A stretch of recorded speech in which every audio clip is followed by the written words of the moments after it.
বিসমিল্লাহির রহমানির রহিম। আজকে 27 রমজান। আমরা আল্লাহ তাআলার কতটুকু নৈকট্য হাসিল করতে পেরেছি নিজের মনের সাথে যোগ দিলেই বোঝা যায়। আপনি সারাদিন রোজা রাখলেন, কিন্তু আপনার দান সঠিক মতো বন্টন করলেন না। আপনার আশেপাশে কষ্ট পাচ্ছে, মাদ্রাসায় পড়ালেখা করাইতে পারে না, নিজেরা খাইতে পারে না, তাদেরকে দিলেন না, ওই দূরে দূরে দান করলেন। এটা কি আপনার সঠিক হলো?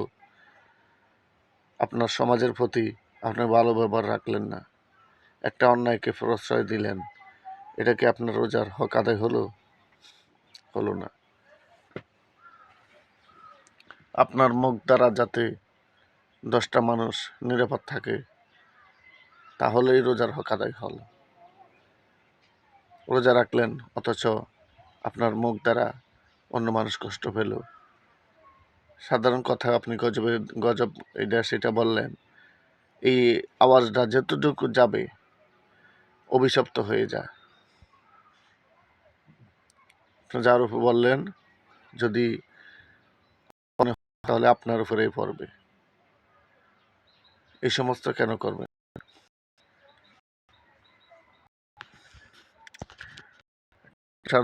কারণ এটাও হতে পারে, একটা মানুষের ক্ষতির কারণ এটাও হতে পারে, একটা মানুষের অ্যাক্সিডেন্টের কারণ এটাও হতে পারে। আপনার স্ত্রী স্বামীকে এভাবে বলবেন, স্বামী সারাদিন কষ্ট করবে, হঠাৎ একটা দুর্ঘটনা ঘটবে আপনার ব্যবহারের কারণে। এগুলি ঠিক না। আরেকটি কথা, পরশুদিন দেখলাম একটা মেয়ে হাফেজ, 15 বছর বয়স, ফেসবুকে দেখলাম। মেয়েটা তারাবি পড়াইছে, তারাবির পরে এই মেয়েটাকে 8-10 জনে মিলে তাকে ধর্ষণ করেছে। চেহারার মধ্যে, মাথার মধ্যে ফাতারি কোফাইয়া এই মেয়েটাকে মেরে ফেলা হচ্ছে। এই সমস্ত ফাসন্ডরা সমাজে আবার বসবাস করে।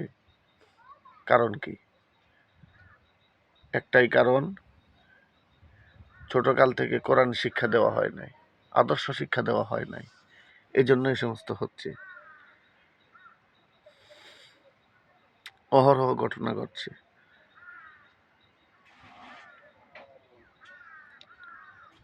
আমাদের সমাজ এত খারাপ হয়ে গেছে, একটা অন্যায়কে প্রশ্রয় দেই, আরো 10টা অন্যায় ঘটে যায়। আমরা কি সুখে থাকি? একজনের দরবার ডাকলো, আমরা যাইয়া ডিসমিস করে দিলাম, ন্যায় বিচার করলাম না।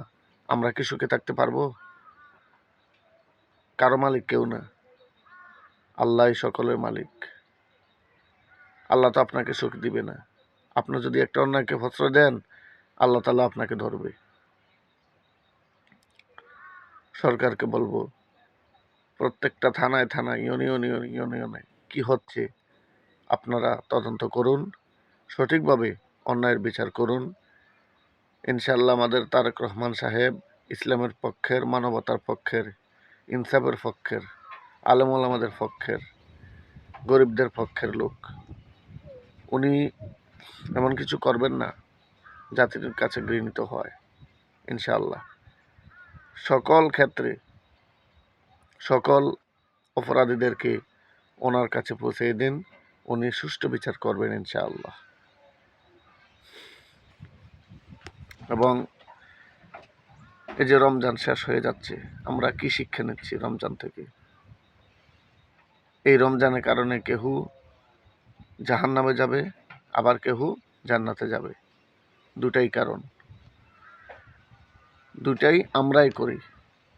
আমরা যদি ভালো করি, তাহলে এই রমজানের রসুলে আল্লাহ তাআলা আমাকে আপনাকে শান্তি দিতে পারেন, ইহকাল পরকাল। এই রমজানের কারণে যদি আমরা খারাপ আচরণ করি, খারাপ ব্যবহার করি, খারাপ কাজ করি, অন্যায়কে প্রশ্রয় দেই, তাহলে এই রমজান, এই কোরআন অভিশাপের কারণে আমরা ধ্বংস হয়ে যাব। তাহলে চিন্তা ভাবনা করে চলাফেরা করি, প্রত্যেকটা কথা বলি। আমাকে সংসারের দায়িত্ব দেওয়া হয়েছে, আরেকজনকে সমাজের দায়িত্ব দেওয়া হয়েছে, আরেকজনকে একটা পাড়ার দায়িত্ব দেওয়া হয়েছে, আরেকজনকে একটা ওয়ার্ডের দায়িত্ব দেওয়া হয়েছে, আরেকজনকে একটা ইউনিয়নের দায়িত্ব দেওয়া হয়েছে, আরেকজনকে একটা থানার দায়িত্ব দেওয়া হয়েছে, আরেকজনকে একটা জেলার দায়িত্ব দেওয়া হয়েছে, আরেকজনকে একটা বিভাগের দায়িত্ব দেওয়া হয়েছে, আরেকজনকে প্রধানমন্ত্রীর দায়িত্ব দেওয়া হয়েছে। সকলে যদি আমরা সুষ্ঠুভাবে চলাফেরা করি, সুষ্ঠুভাবে আচার ব্যবহার করি, সুষ্ঠুভাবে তদন্ত করে সকল কিছুর ন্যায় ইনসাফ করি, বিচার করি, তাহলে ইনশাল্লাহ আল্লাহ তাআলা এই রমজানের রসুলায় কোরআনের রসুলে আমাদেরকে শান্তি দিতে পারেন। যদি সঠিকভাবে না করি, আল্লাহ তাআলা কাঠগড়ে আমাকে আপনাকে অবশ্যই দাঁড়াতে হবে। আরেকটি কথা, মোবাইলে অনেকে খারাপ ভিডিও করি, কারণ কি? আপনার স্ত্রীকে দিয়ে আপনি ভিডিও করান, নাচ গানের ভিডিও করাবেন, একটা কিছু তর্কে জানবেন, মহিলারা বেপরদা এইভাবে দেখাইতেছেন, একটা কাজ করবেন এটাও দেখাইতেছেন মহিলাটাকে বেপরদা রেখে, কারণ কি? আপনার ইজ্জতকে ডাকুন। আপনার চেহারা যদি দেখা যায় তাহলে অনেক কিছু প্রকাশ পায়। সাবধান, শুধু চোখ দুটো দেখান আর মুখ ডাকুন। অনেক মেয়েদেরকে বলছি, আপুরা আপনারা মুখ ডাকুন, চোখ দেখান, তাহলেই হয়, কারণ কবর তো যেতে হবে। সকল ধর্মের সবাইকে বলবো, আপুরা, মারা, খালারা, আপনারা সবাই পর্দা করুন। আপনারা ধর্ষণ থেকে, ইফটিজিং থেকে আপনারা রক্ষা পাবেন, খারাপের নজর থেকে আপনারা রক্ষা পাবেন। এবং আরেক শ্রেণীর লোক আছে, কোরআনের ছবি দেখায় বলবে, এটা সেটা দেখায় বলবে লাইক দেন, শেয়ার করেন, নইলে আপনি এটা হয়ে যাবেন, সেটা হয়ে যাবেন। যদি লাইক দেন, শেয়ার করেন, তাহলে আপনি বেহেশতে যাবেন, এই করবো সেই করবো। এটা ভালো না, এটা ইসলামী টিকটক হতে পারে না, এটা ইসলাম ভিডিও হতে পারে না। ইসলাম ভিডিও ওইটাই, আপনি নামাজের মাসলা মাসাইল বলুন, নামাজের ফাতে আহ্বান করুন, কোরআন তেলাওয়াত করুন, ভালো ভালো কথা বলুন, মানুষকে সৎ উপদেশ দিন, তাহলে আপনাকে লাইক মানুষ এমনিতেই দিবে। আল্লাহ তাআলার কাঠগড়ায় দাঁড়ায়েন না, জনতার আদালতেও দাঁড়ায়েন না। আরেকটি কথা, ড্রাইভাররা অনেকে জুলুম করে, ভাড়া বেশি রাখে, এটা সরকারের কাছেও আপনারা দাঁড়াইতে হবে, আল্লাহর কাঠগড়ায় দাঁড়াইতে হবে। এই যে টাকাটা বেশি নিলেন আপনি ড্রাইভারি করে, এইটাকে আপনার হালাল হলো? আপনার না রোজা থেকে আগে যেই টাকা ভাড়া মারতেন এখন আর একটু কম মারেন, তাহলে আপনি ইনসাফ হলো এটা। হ্যাঁ ঠিক আছে, আগে ভাড়াই মারুন, বেশি রাখবেন কেন? এই এই প্যাসেঞ্জারটা কি আর আসবে না আপনার গাড়িতে? হ্যাঁ, তার যদি মনে চায় ঈদ বকশিস হিসাবে আপনাকে কিছু দিতে চাই, সে দিতে পারে। আপনারা জোর করে এত টাকা ভাড়া দিতে হবে, নাহলে টিকিট নিতে পারবেন না, এটা হয় না। এটা আপনার জুলুম হবে, হারাম হবে, এটা ঠিক না। এবং হুন্ডা, সিএনজি, অটো, বাস, ট্রাক, হাইড্রোলিক, সকলকে বলবো আপনারা নিয়ন্ত্রণ রেখে গাড়ি চালান। বড় বড় গাড়ি আরও নিয়ন্ত্রণ সাইডে দিয়ে গাড়ি চালাচ্ছে, কারণ কি? আপনারা যেভাবে মনে চায় সেইভাবে গাড়ি চালাবেন। একটা সিএনজিকে চাপ দিবেন, একটা অটোকে চাপ দিবেন, কারণ কি? যে জায়গায় ওভারটেক হবে না সেই জায়গায় আপনি ওভারটেক করে ফেলবেন, এটা ঠিক না। এভাবে তো একটা সমস্যা হয়, একটা অ্যাক্সিডেন্ট হয়। একেবারে না ফেরার চাইতে 2 মিনিট পরে ফেরা অনেক ভালো, যদি ক্ষতি হয়। সাবধান হয়ে যায়। আমরা যদি সুন্দরভাবে চলি, তাহলে ছোট গাড়ির ড্রাইভাররাও সুন্দরভাবে চলবে। 2 পাশ দিয়ে আসুন যান, জ্যাম হবে না। 3টা 4টা লাইন করে বসে থাকবেন, জ্যাম করে বসে থাকবেন, প্রত্যেকটা বাজারে এমন জ্যাম হচ্ছে, রাস্তাঘাটেও এমন জ্যাম হচ্ছে, তাহলে মানুষের ভোগান্তি হবে না, সমস্যা হবে না?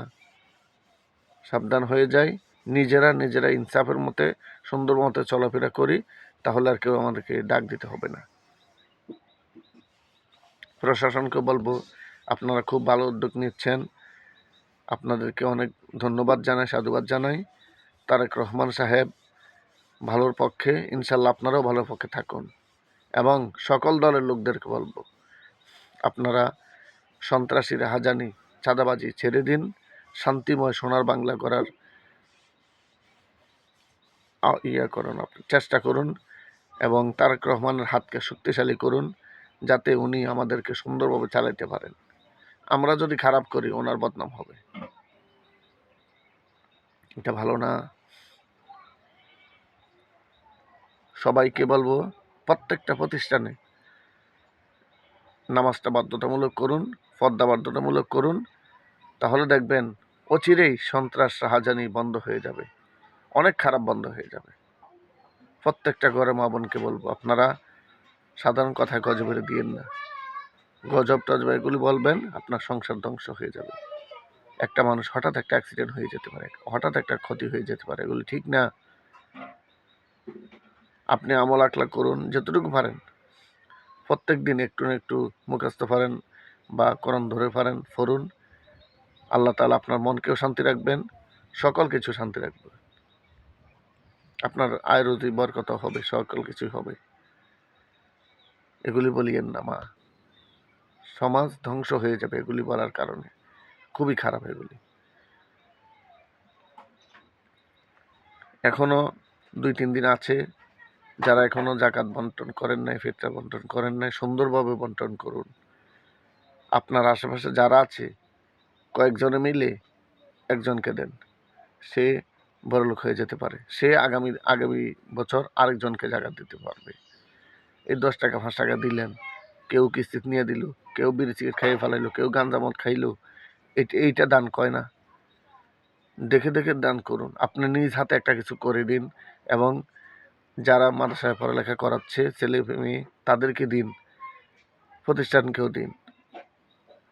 অনেকে দেখা যাচ্ছে গরিবদেরকে দিচ্ছে না, তারা একটা ছেলে একটা মেয়ে পড়ালেখা করাচ্ছে, তাদেরকে কিভাবে ভর্তি করাবে? একটা ছেলে 2টা ছেলে মেয়ে পিছনে প্রায় 4-5 হাজার 6 হাজার টাকা মতো লেগে যায়, ভর্তিতে, পাঞ্জাবি বানাইতে, কাপড় বানাইতে, বোরকা বানাইতে, আপনার কিতাবাদি কিনতে। তো গরিবের জন্য তো এটা সম্ভব না, কিন্তু আপনাদের জন্য অনেক সহজ হতে পারে। তাই দানটা এইভাবে করুন, সামাজিকভাবে সুন্দরভাবে কয়েকজনকে দিন বা আপনার লিস্টে করুন, সবাই মিলে একটা প্রতিষ্ঠিত করে দিন তাকে, তারা অবশ্যই করতে পারলো। বা একটা বছরের পড়ালেখার খরচটা আপনি দিবেন, এভাবে গরিবদের আপনি গ্রহণ করুন, একটা গরিবের সংসার আপনি ফালবেন, এভাবে আপনি গ্রহণ করুন, আল্লাহ তাআলার কাছে সব ভালো পাবেন। এবং মনে রাখবেন, আপনি যে দান করলেন বলে দিবেন, আমল করুন, নামাজ পড়বেন, আমার জন্য দোয়া করবেন সেটা বলা লাগবে না, নামাজ পড়েন এটা বলে দিয়েন, তাহলে আপনার দান হালাল হতে পারে। আল্লাহ পাক রব্বুল আলামিন আমাকে আপনাকে রমজানের চুলায় শান্তিময় জীবন গঠন করার তৌফিক দান করুক, আমিন। আসসালামু আলাইকুম রহমতুল্লাহ। সবাই সবাইকে শেয়ার করে দিবেন। ওয়া আকিম মানে কি? কায়েম করতে হবে, আমি আমল করতে হবে, অন্যকে বলতে হবে। আমি যদি অন্যকে না বলি তাহলে বোঝা যাবে আমার আমল কবুল হচ্ছে না, মনে হয় অন্যকেও বলতে হবে। আসসালামু আলাইকুম রহমতুল্লাহ। ঈদ মুবারক। সবাই সবাইকে শেয়ার করে দিবেন, আমাদের বাড়ি এসে সবাই দাওয়াত খেয়ে যাবেন ইনশাআল্লাহ ঈদের পরের দিন। আসসালামু আলাইকুম রহমতুল্লাহ।